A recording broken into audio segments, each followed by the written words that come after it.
بسم اللہ الرحمن الرحیم۔ السلام علیکم۔ غدیر خم اور حدیث ثقلین۔ سوال: ارشاد نبی صلی اللہ علیہ وسلم: میں تمہارے درمیان دو بھاری چیزیں چھوڑنے والا ہوں، اللہ کی کتاب اور میری اطرت اہل بیت کے باوجود ائمہ اہل سنت نے مسائل دین اور رفع اختلافات کے لیے ائمہ اہل بیت کی طرف رجوع کیوں نہیں کیا، حالانکہ وہ ان کے معاصر بھی تھے اور ائمہ اہل بیت کا علم اپنے آباء و اجداد کو دیکھنے کی وجہ سے زیادہ مستند تھا؟ کیا ائمہ اہل بیت کو چھوڑ کر دوسروں پر انحصار کرنا ہی اہل سنت کے اختلافات کا سبب بنا؟ جواب: آپ کی الجھن کا نقطہ آغاز یہ حدیث ہے، میں تمہارے درمیان دو بھاری چیزیں چھوڑنے والا ہوں۔ اس کے متعلق آپ کو سب سے پہلے یہ معلوم ہونا چاہیے کہ یہ حدیث مختلف الفاظ میں مختلف سندوں سے روایت ہوئی ہے، جن میں سے بعض ضعیف ہیں اور بعض قوی۔ سب سے زیادہ قوی سند اور تفصیل کے ساتھ جو روایت آئی ہے وہ حضرت زید بن ارقم سے مسلم میں مروی ہے۔ اس میں یہ بیان ہوا ہے کہ نبی صلی اللہ علیہ وسلم نے غدیر خم کے مقام پر تقریر کرتے ہوئے فرمایا: لوگو، میں ایک انسان ہوں، ہو سکتا ہے کہ اللہ کا فرستادہ قضا کا پیغام لے کر جلد ہی آ جائے اور میں اس پر لبیک کہوں، یعنی دنیا سے رخصت ہو جاؤں۔ میں تمہارے درمیان دو بھاری چیزیں چھوڑ رہا ہوں، پہلی اس میں سے کتاب اللہ ہے جس میں ہدایت اور روشنی ہے، پس تم کتاب اللہ کو لو اور مضبوط تھامو۔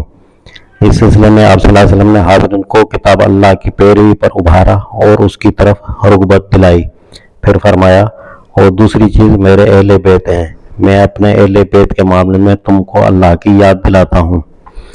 اس حدیث میں کوئی اشارہ اس طرف نہیں ہے کہ کتاب اللہ کے بعد بس میرے اہل بیت ہی ہیں جن سے تمہیں اپنا دین سیکھنا چاہیے اور جن کی پیروی پر حسر کرنا چاہیے، بلکہ اس سے معلوم ہوتا ہے کہ ان دونوں چیزوں کو ثقلین، بھاری چیزیں، دو الگ الگ معنوں میں فرمایا گیا ہے۔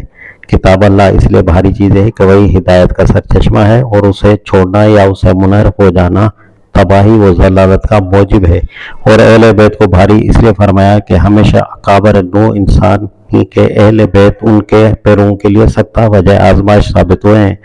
کسی نے ان کے حق میں افراد کیے اور غلو کر کے پیرزادوں کو معبود بنا ڈالا ہے، اور کسی نے ان کے حق میں تفرید کی ہے اور ان پر ظلم و ستم ڈھائے ہیں، تاکہ امت کو جو فطری عقیدت اپنے رہبر اور ہادی کے خاندان والوں سے ہوتی ہے اس کو زبردستی دبایا جائے۔ اسی غرض کے لیے حضور صلی اللہ علیہ وسلم نے فرمایا کہ میں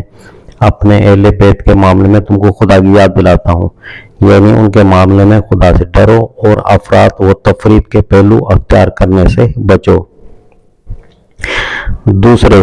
اگر بالفرض مان لیا جائے کہ حضور صلی اللہ علیہ وسلم نے اپنی اطرت یا اہل بیت، دونوں ہی الفاظ حدیث میں آئے ہیں،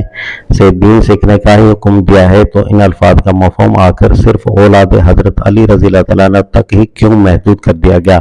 اس میں ازرع قرآن، ازواج نبی بھی داخل ہیں، اور ان میں آل جعفر، آل عقیل، آل عباس اور تمام بنو ہاشم بھی داخل ہیں، جن پر حضور صلی اللہ علیہ وسلم نے صدقہ حرام کیا۔ یہ غلطی حضرات اہل تشیع نے ضرور کی ہے کہ معلومات کے ایک ہی ذریعے یعنی اہل بیت، جنہیں انہوں نے گھر والا مانا، پر حسر کر لیا اور دوسرے تمام ذرائع کو چھوڑ دیا، مگر ائمہ اہل سنت نے یہ غلطی نہیں کی۔ انہوں نے تو وہ علم بھی لیا ہے جو اہل بیت کے پاس تھا، اور وہ بھی لیا جو دوسرے صحابہ کرام کے پاس تھا، اور پھر پوری چھان بین کے بعد